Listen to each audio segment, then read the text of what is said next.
마라나타 내가 매일 기쁘게 순례의 길 걸어가고 계시지요. 오늘도 순례의 길 걷는 것이 얼마나 소중한지를 같이 이렇게 나눌 수 있을 것 같아요. 오늘 제목은 우리의 적대감이 따뜻한 환대로 바뀌는 움직임이라는 제목인데요. 우리 지난번에 예고했어요. 세 가지. 대하, 대타, 대신. 그러니까 영적인 삶의 세 가지 특징. 영적인 삶이란 뭔가. 한마디로 그리스도인이 됨에 대하여 그리스도인이 된다는 게 뭔지를 이 저자 헨리 나우엔이 세 가지 방향으로 했는데, 외로움에서 고독을 향해 점점점 나아가는 것이고, 우리의 적대감이 따뜻한 환대로 바뀌어서 이웃을 환대하는 쪽으로 가는 것이고, 하나님께는 환상에서 기도로. 이 환상이라는 게 뭐냐면 우리가 얻으려고 애쓰는 많은 것들이 환상이라는 것을 깨닫는 게 어렵지만 깨닫고 이제 진짜 내 안에 성령께서 원하시는 기도를 하는 것이 진정한 신앙생활이다, 그런 것인데, 첫째와 셋째를 했고요. 오늘은 둘째에 대해서 할 거예요. 둘째는 적대감이 따뜻한 환대로 바뀌는 건데, 세 가지 유형으로 대표적인 관계를 볼 수 있는 거죠. 첫째는 부모와 자녀의 관계. 이게 부모와 자녀 관계가요, 환대라는 개념이 어떻게 될까? 좀 이따 집중적으로 볼 거예요. 선생과 학생의 관계. 가르치고 가르치는 바는 관계가 단순히 이 주종의 관계가 아니라는 거죠.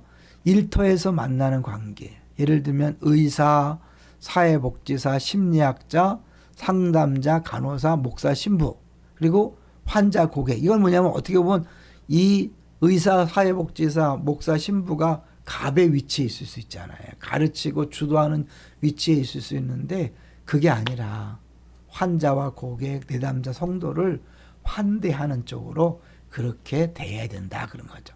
자, 환대라는 게 뭘까요? 그러니까 손님으로 맞이해서 최고로 잘 섬기는 거죠. 이 당신이 만일 내가 생각하듯이 내가 믿고, 여기를 봐주세요. 생각하듯이 생각하고 행동하면 내 손님이 될 수 있습니다. 이런 게 아니라는 거죠. 그러니까 조건을 둔 사랑, 대가를 바라는 사랑이 아니라 상대방이 가장 편안하게 자기의 생각, 자기의 말을 하다가 자기를 발견할 수 있는 여건, 공간을 마련해 주는 것이 환대라는 거예요. 좀 어렵지만 우리들이 이제 늘 섬긴다는 차원에서 많이 경험한 건데, 대표적으로 자녀를 환대한다는 게 뭘까? 이거를 집중적으로 한번 볼게요. 자, 하나씩 보겠습니다. 자녀들은 약속을 안고 태어납니다. 그런데 그 약속은 숨겨진 보물로서 환대가 있는 가정에서 교육을 통해서만 열리도록 되어 있습니다. 낯선 어린아이가 편안하게 느끼도록 하려면 많은 시간과 인내가 필요하고, 부모들이 자녀 사랑하는 법을 익혀야 한다는 말은 아주 현실적입니다. 자녀를 내가 막 키우는 게 아니라 그를 사랑하는 법을 배워야 된다는 거죠. 자, 이게 왜냐면 자녀들이 우리의 소유가 아니라 손님이라는 사실은 뭐냐면, 자녀들은 나름대로의 행로가 있는 손님에 불과하며 우리가 그들의 행로를 알 수도 없고 지시할 수도 없다. 그렇죠? 하나님께서 아시는 거잖아요. 계속 되새기면 평안한 마음과 축복하는 심정으로 그들을 보내기가 쉬워질 것이다. 내 소유라고 생각하니까 키울 때도 힘들고 떠나보낼 때 더 힘들어하는 게 손님이 아니라 소유로 알기 때문에 그런 거죠. 이제 부모의 막중한 임무일 텐데요. 부모의 막중한 임무는 아이들이 신체적, 지적, 영적으로 스스로 설 수 있고 제 나름의 방향으로 나아가는 자유를 행사할 수 있게 도와주는 거예요. 그런데 부모들이 자주 빠지는 시험은 자녀들이 부모들에게 빚진 게 많다는 점을 직간접적으로 계속 감시해야 된다는 거예요. 내가 네 키웠으니까 네 책임져야 돼. 이런 거죠. 자녀에게 매달리고 자녀를 통해 자신이 이루지 못한 바람을 이루어 보려 하고 자녀에게 집착하는 거죠. 그 자녀가 우상이 되는 거죠.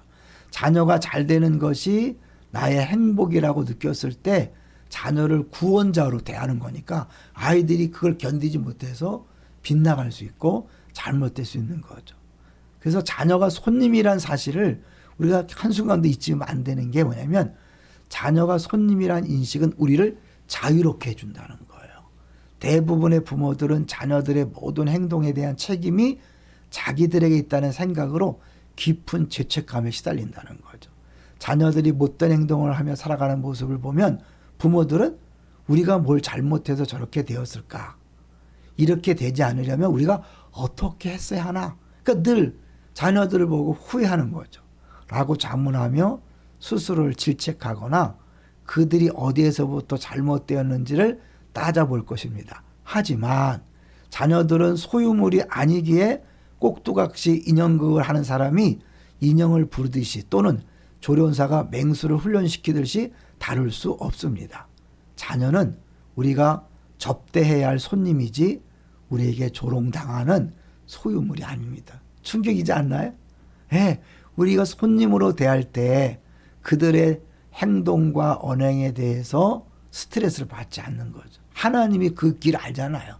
나의 가는 길을 오직 그가 아신다 그러는데 내 길만 아시는 게 아니라 우리 자녀의 길도 아시는 줄로 믿습니다.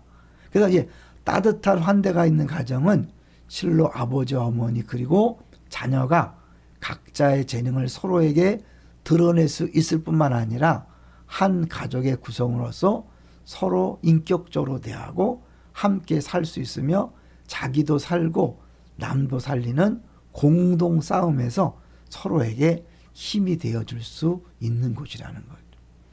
가정이 서로 위로가 되고 힘이 되어서 이제 뭐야? 다 함께 사는 공동의 싸움을 잘 싸울 수 있다는 거죠. 사랑은 성숙되고 깊어지는 관계에서 생깁니다.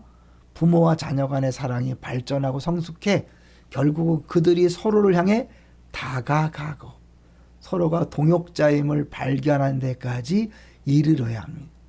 부모가 위에서 가르치고 만들어가는 게 아니라 함께 부름받은 동역자라는 거예요. 따라서 부모와 자녀 사이에는 함께 나눠야 할 것이 많으며 서로의 나이차, 재능, 행동의 차이가 그들의 공통된 인간됨에 비하면 아무것도 아니라는 사실을 발견해야 합니다. 공통된 인간됨, 하나님 창조주. 그 신 앞에 우린 다 연약한 존재이며 또 나름대로 걸작품이며 하나의 지체라는 사실을 인정할 때 우리는 가르치고 변화시키는 목적이 아니라 함께 동역해 간다는 거죠. 이제 여기서요.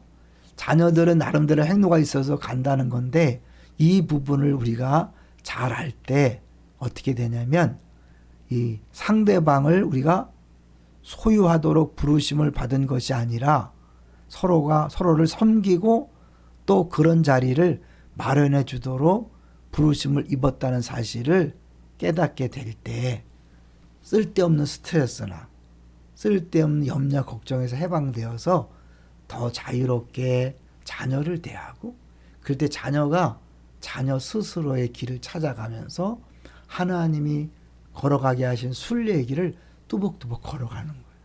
나만 걸어가는 게 아니라 함께 걸어가는 거죠. 그런 의미에서 사실 유아 세례도 얘기하는데요. 유아 세례의 가치는 뭐냐면 아이가 개인 소유물이 아니라 우리 가정의 소유물이 아니라 가정보다 훨씬 큰 공동체 주신 하나님의 선물임을 되새기는 것이 유아 세례라는 것.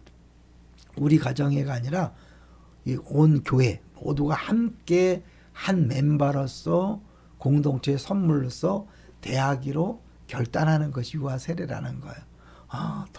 통찰이 대단하지 않습니까? 우린 그동안 부모라면 자녀를 가르치고 길러야 되고 스승이라면 자녀를 내가 내 식대로 방법대로 잘 훈련식 가르치는 것을 생각하니까 거기서 많은 문제가 발생하는데 환대란 개념, 손님이란 개념이면 그가 와서 편안하게 거하면서 자기 얘기를 하고 자기 사고를 하고 그러다 보면 하나님이 그에게 주신 것을 발견하고 하나님 원하시는 길을 뚜벅뚜벅 걸어갈 수 있게 만드는 거죠. 얼마나 멋진 개념인지 몰라요.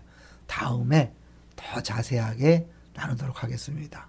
오늘 다시 한번 자녀는 우리의 소유가 아니라 우리에게 하나님 허락하신 환대해야 할 손님이고, 더 나아가서 우리가 만나는 모든 사람들은 다 환대해야 될 손님이란 사실을 알 때 나도 행복, 다른 사람도 행복, 모두가 행복할 수 있게 되는 거죠. 할렐루야. 감사합니다.